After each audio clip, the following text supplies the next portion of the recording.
Hello friends, রিকিস ফ্যাশনে আবারও একটি নতুন ব্লগ নিয়ে আপনাদের সামনে এসে হাজির হয়ে গেলাম। আর এই যে আজকে জিম করে নিয়েছি এখন, আর আপনাদের সাথে শেয়ার করছি। আজকে আমি স্টিম বাথ নেব, তো ড্রেসটা চেঞ্জ করে নেব এবার।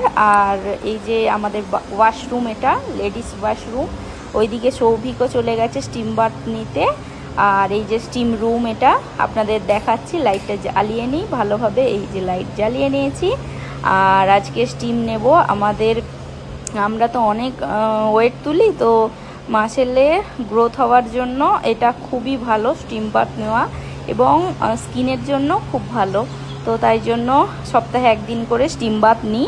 আর এখানে হলো বাথরুম, স্নান করার জন্য গিজার টিজার লাগানো আছে, যেটা স্টিম নেওয়ার পর আমি এসে স্নান করতে পারবো এখানে একটু গরম জলে। আর এই যে, আর এখন হচ্ছে রাত্রিবেলা 9টা বাজে, আর স্টিম কিন্তু চালু হয়ে গেছে। আমি এখনও ভিতরে ঢুকিনি, আপনাদেরকে দেখাবো বলেই দেখাচ্ছি। ওই দেখুন, দরজার ওপর থেকে পুরো ধোঁয়া বেরোচ্ছে। আর ঘরটাও আপনাদের দেখিয়ে দিই।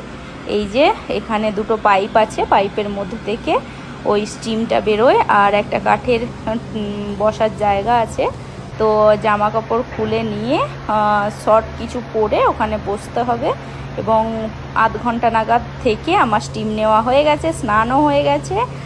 আর এখন আবার আপনাদের দেখিয়ে দিচ্ছি। আর দেখুন পুরো জল হয়ে গেছে, দেখেছেন? আর এই যে স্নান করে নিয়েছি, এখন